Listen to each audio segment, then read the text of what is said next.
সাত কথা বাই সেজুতি চ্যানেলের নতুন আরেকটি ভিডিওতে তোমাদের সকলকেই স্বাগতম বন্ধুরা। আজ আমি তোমাদের সাথে শেয়ার করতে যাচ্ছি করলা ভর্তার রেসিপি। তোমরা যারা করলা পছন্দ করো তাদের জন্য কিন্তু আজকের এই রেসিপিটা একদমই দারুণ হতে যাচ্ছে। আর যারা আমার মতো আছো, মানে করলা খেতে একদমই পছন্দ করো না, তাদেরকেও বলবো বন্ধুরা, তোমরা এই ভর্তাটাও অবশ্যই ট্রাই করবে। এই ভর্তাটা করলা দিয়ে তৈরি করা হলেও খেতে কিন্তু মোটেও তিতা লাগে না। এই ভর্তাটা যদি গরম ভাতে ট্রাই করা হয় তাহলে কিন্তু একদমই জমে যাওয়ার মতো এই রেসিপিটা। তাই তোমাদের সকলের কাছে অনুরোধ থাকলো, তোমরা একবার হলেও এই রেসিপিটা অবশ্যই বাসায় তৈরি করবে। তাই আজকের ভিডিওটি একদমই মিস করবে না, শুরু থেকে শেষ পর্যন্ত দেখে যাও। আশা রাখছি ভিডিওটি তোমাদের খুবই ভালো লাগবে। ভিডিওটি তোমার কেমন লাগলো সেটা কিন্তু অবশ্যই কমেন্টের মাধ্যমে আমাকে জানাবে। তাহলে চলো বন্ধুরা, বেশি দেরি না করে গরম ভাতে জমে যাওয়ার মতো এই দারুণ ভর্তা রেসিপির ভিডিওটি শুরু করা যাক। বন্ধুরা, আমি এখানে প্রথমে ছোট ছোট কতগুলো উচ্ছে নিয়ে নিয়েছি। এই ভর্তা রেসিপিটা তুমি উচ্ছে দিয়েও করতে পারবে, আবার করলা দিয়েও করতে পারবে। আমি এখন উচ্ছেগুলোকে খুব সুন্দর করে কেটে নেব। দেখো বন্ধুরা, আমি খুব সুন্দর করে উচ্ছেগুলো কেটে নিয়েছি এবং উচ্ছের ভিতরে যে বিচিগুলো রয়েছে সেগুলো ফেলে দিয়ে আমি উচ্ছেগুলোকে খুব সুন্দর করে ধুয়ে নিয়েছি। আমি উচ্ছেগুলোকে একটা কড়াইতে নিয়ে নিয়েছি। এখন আমি এগুলোকে সেদ্ধ করার জন্য পরিমাণ মতো জল দিয়ে নেব। কড়াইতে আমি পরিমাণ মতো জল দিয়ে উচ্ছেগুলোকে সেদ্ধ হওয়ার জন্য চুলোতে বসিয়ে দিয়েছি। এখন আমি এগুলোকে প্রায় 15 মিনিটের মতো খুব সুন্দর করে সেদ্ধ করে নেব। 15 মিনিট পর দেখো বন্ধুরা, আমি উচ্ছেগুলো সেদ্ধ করার জন্য যতটুকু জল দিয়েছিলাম সেগুলো কিন্তু পুরোপুরিভাবে শুকিয়ে গিয়েছে। জলটা পুরোপুরিভাবে শুকিয়ে যাওয়ার পর উচ্ছেগুলো কিন্তু খুব সুন্দর করে সেদ্ধ হয়ে নরম হয়ে গিয়েছে। যেহেতু উচ্ছেগুলো খুব সুন্দর করে নরম হয়ে গিয়েছে, তাই এখন আমি এগুলোকে ভালোভাবে স্ম্যাশ করে নেব। বন্ধুরা, এই সময় একটা জিনিস লক্ষ্য রাখবে, যেন উচ্ছে সেদ্ধ হওয়ার জল যেন পুরোপুরিভাবে শুকিয়ে যায়। কারণ এই সময় যদি জল থাকে তাহলে ভর্তাটা খেতে কিন্তু একদমই পানসে লাগবে, আর খেতেও কিন্তু তিতো লাগবে। তোমরা হয়তো ভিডিওতে লক্ষ্যই করেছো আমি জলটাকে কত সুন্দর করে শুকিয়ে নিয়েছিলাম। আমি যেভাবে আজকে এই করলা ভর্তাটা তোমাদের মাঝে শেয়ার করছি, তোমরা ঠিক একইভাবে বানাবে, দেখবে বন্ধুরা গরম গরম ধোয়া ওঠা ভাতের সাথে এই ভর্তাটা জাস্ট জমে যাবে।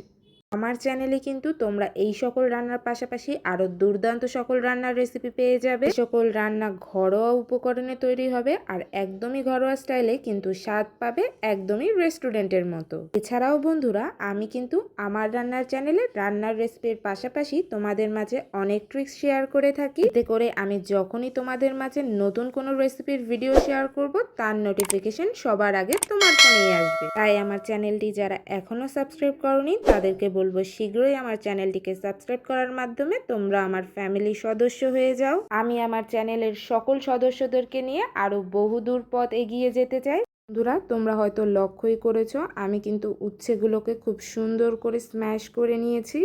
এখন আমি উচ্ছে ভর্তাটাকে খুব সুন্দর করে একটা প্লেটে তুলে ফেলবো। আমি চুলাতে কড়াই বসিয়ে কড়াইটাকে খুব সুন্দর করে গরম করে নিয়েছি। এখন এতে দিয়ে দিচ্ছি সর্ষের তেল। তেলটা এখন আমি খুব সুন্দর করে গরম করে নেব। তেলটা গরম হয়ে যাওয়ার পর আমি 3 থেকে 4টার মতো শুকনো মরিচ দিয়ে দিয়েছি।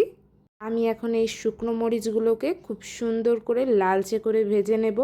লালচে রং করে শুকনা মরিচটা ভেজে নিলে শুকনা মরিচটা কিন্তু খুব সুন্দর মুচমুচে হয়। ভর্তা তৈরি করার সময় ভর্তার মরিচটা যদি খুব মুচমুচে হয় তাহলে কিন্তু ভর্তাটা খেতে দারুণ লাগে বন্ধুরা। এই দেখো বন্ধুরা, মরিচগুলোকে কিন্তু আমি খুব সুন্দর করে লালচে করে ভেজে নিয়েছি। এখন আমি এই শুকনো মরিচগুলোকে তুলে ফেলবো।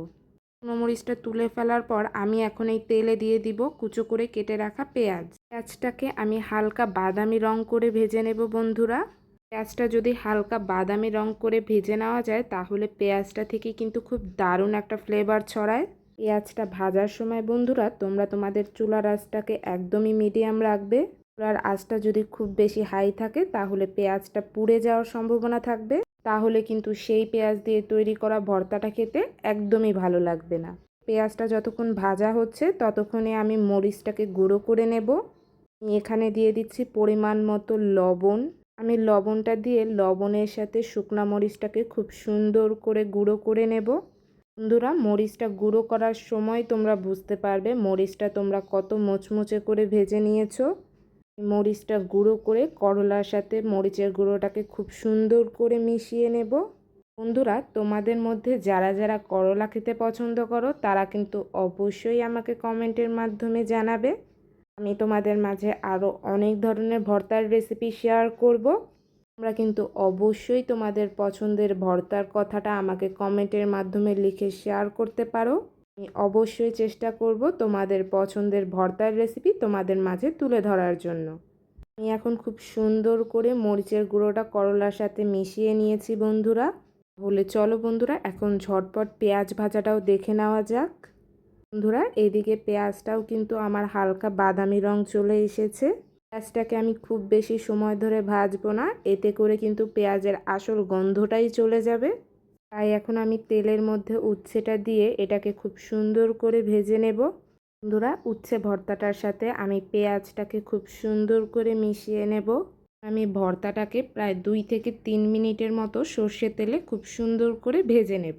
আজকের রেসিপির ভিডিওটি যদি তোমাদের ভালো লেগে থাকে তাহলে ভিডিওটিকে অবশ্যই একটি লাইক করে দেবে। আর ভিডিওটি তোমাদের কেমন লাগলো সেটি কিন্তু অবশ্যই কমেন্টের মাধ্যমে আমাকে জানাবে। লাইক কমেন্টের পাশাপাশি আমার চ্যানেলটিকে সাবস্ক্রাইব করার মাধ্যমে আমার পাশে থাকবে। বন্ধুরা, ভর্তাটা ভেজে নেওয়ার মাধ্যমে কিন্তু ভর্তার রেসিপিটা তৈরি করা আমার একদমই হয়ে গিয়েছে। এখন আমি ভর্তাটাকে একটি বাটিতে নিয়ে খুব সুন্দর করে পরিবেশন করে ফেলবো। দেখো বন্ধুরা, আমি খুব সুন্দর করে একটা বাটিতে করলা ভর্তাটাকে তুলে ফেলেছি। তোমাদের কাছে এই ভর্তাটা দেখতে কেমন লাগছে সেটা কিন্তু অবশ্যই আমাকে কমেন্টের মাধ্যমে জানাবে। আর এই ভর্তার রেসিপিটা কিন্তু তোমরা খুব ঝটপট বাসায় তৈরি করে ফেলতে পারবে।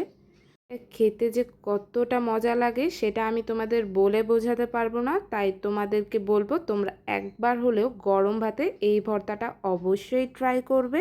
আমার যে সকল বন্ধুরা অলরেডি আমার রান্নার চ্যানেলটিকে সাবস্ক্রাইব করে আমার পাশে থাকছো তাদেরকে জানাই অসংখ্য ধন্যবাদ। তোমরা তোমাদের ভালোবাসা ও সাপোর্ট এভাবেই আমাকে দিয়ে যাও। আর আমি তোমাদের মাঝে নিত্য নতুন সকল দুর্দান্ত রেসিপি তুলে ধরবো, কারণ তোমাদের ভালোবাসা ও সাপোর্টই আমাকে উৎসাহ দেয় তোমাদের মাঝে নিত্য নতুন সকল দুর্দান্ত রেসিপির ভিডিও তুলে ধরার জন্য। আমি আশা রাখছি তোমাদের কাছ থেকে এই ভালোবাসা ও সাপোর্টটুকু আমি সারা জীবন পেয়ে যাব।